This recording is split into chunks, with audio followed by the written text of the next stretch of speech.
Story how the jackal got his stripe. The son was a strange little child, said Outa. He never had any pap pa or mam ma. No one knew where he came from. He was just found by the roadside. In the olden days when the men of the ancient race, the old people that lived so long ago, were trekking in search of game, they heard a little voice calling. It was not a springbok, it was not a tarantal, it was not a little ostrich. They couldn't think what it was. But it kept on, it kept on. Outa's head nodded in time to his repetitions. Why didn't they go and look? Asked Willem. They did, my basha.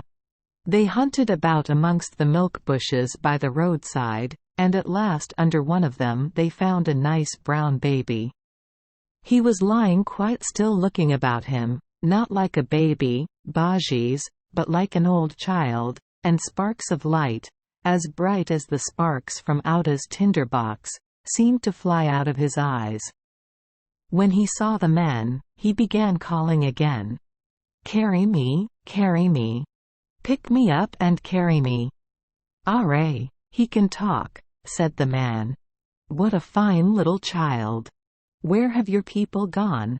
And why did they leave you here? But the little son wouldn't answer them. All he said was, put me in your awa skin. I'm tired, I can't walk. One of the men went to take him up, but when he got near he said, so. But he's hot, the heat comes out of him. I won't take him. How can you be so silly? Said another man. I'll carry him. But when he got near, he started back. Allah! What eyes! Fire comes out of them. And he, too, turned away. Then a third man went. He is very small, he said. I can easily put him in my awa skin. He stooped and took the little son under his arms. Oh I! Oh I! Oh I! He cried, dropping the baby onto the red sand. What is this for Toverij? It is like fire under his arms. He burns me when I take him up. The others all came round to see. They didn't come too near, my Bajis, because they were frightened, but they wanted to see the strange brown baby that could talk, and that burned like a fire. All on a sudden he stretched himself, he turned his head and put up his little arms. Bright sparks flew from his eyes, and yellow light streamed from under his arms, and, skier, the men of the early race fell over each other as they ran through the milk bushes back to the road. My! But they were frightened. The women were sitting there with their babies on their backs, waiting for their husbands. Come along. Hurry! Hurry! See that you get away from here, said the men, without stopping. The women began to run, too. What was it? What did you find? A terrible something, said the men, still running. It pretends to be a baby, but we know it is a mensevrator. There it lies in the sand, begging one of us to pick it up and put it in his awa skin, but as soon as we go near, it tries to burn us, and if we don't make haste and get away from here, it will certainly catch us. Then they ran faster than ever. Bajis no. No, corrected Outa, with a sly smile. Outa means Bajis don't know. How frightenness makes wings grow on people's feet, so that they seem to fly.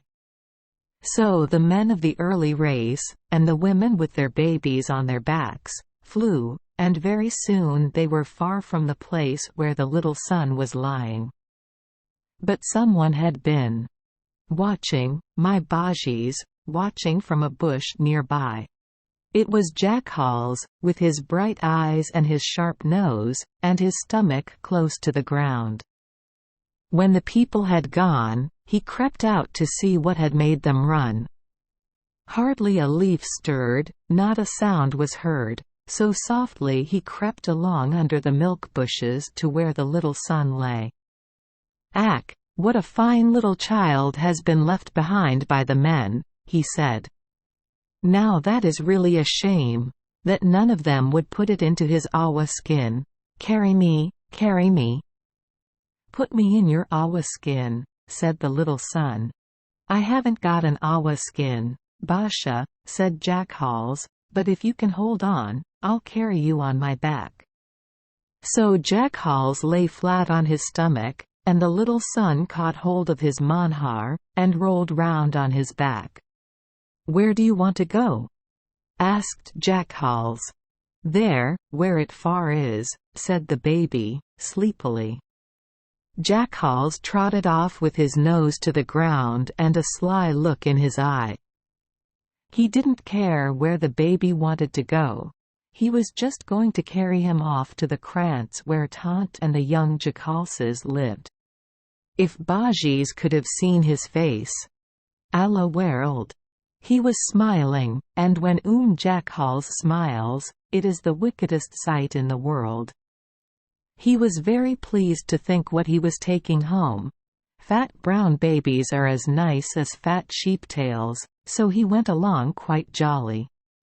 But only at first. Soon his back began to burn where the baby's arms went round it.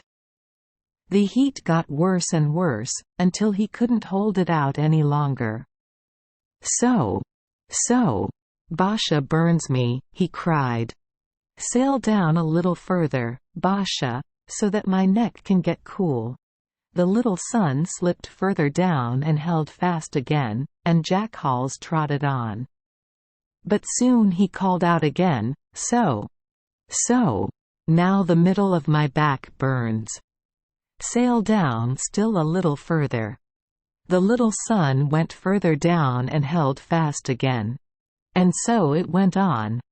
Every time Jackals called out that he was burning, the baby slipped a little further, and a little further, till at last he had hold of Jackals by the tail, and then he wouldn't let go. Even when Jackals called out, he held on, and Jackals's tail burnt and burnt. My! It was quite black. "Help! Help!" he screamed. "Ack, you devil's child! Get off! Let go! I'll punish you for this. I'll bite you. I'll gobble you up. My tail is burning. Help! Help!" And he jumped, and bopped, and rushed about the veldt, till at last the baby had to let go. Then Jackals jumped round, and ran at the little son to bite him and gobble him up. But when he got near, a funny thing happened, my Bajis. Yes, truly, just when he was going to bite, he stopped halfway, and shivered back as if someone had beaten him. At first he had growled with crossness, but now he began to whine from frightenedness. And why was it, my Bajis? Because from under the baby's arms streamed brightness and hotness, and out of the baby's eyes came streaks of fire, so that Jackals winked and blinked, and tried to make himself small in the sand. Every time he opened his eyes a little, just like slits, there was the baby sitting straight in front of him, staring at him so that he had to shut them again quick. "Come and punish me," said the baby. "No, Basha, no," said Jackals in a small, little voice. "Why should I punish you?" "Come and bite me," said the baby.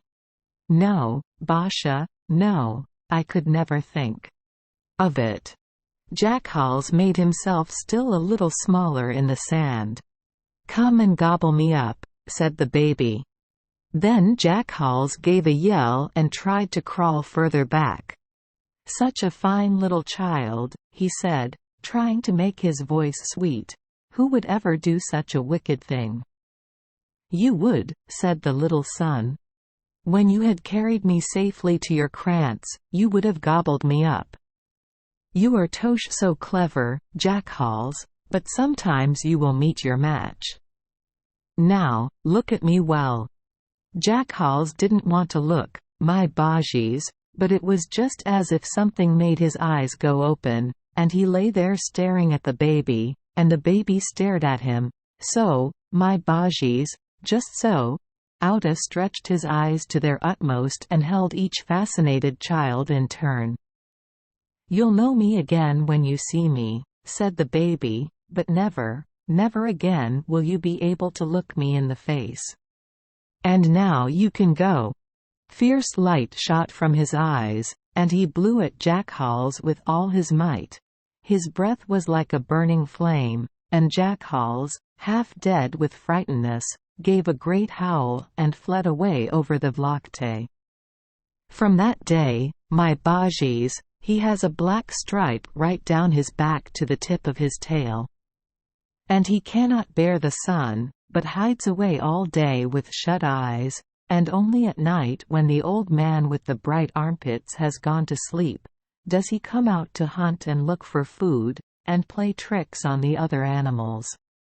Quote, "Thank you for joining us for today's fairy tale. We hope these stories bring joy and meaning to your day. If you love our channel, please hit the subscribe button so you won't miss any exciting tales. Wishing you a good night and sweet dreams. See you in the next story."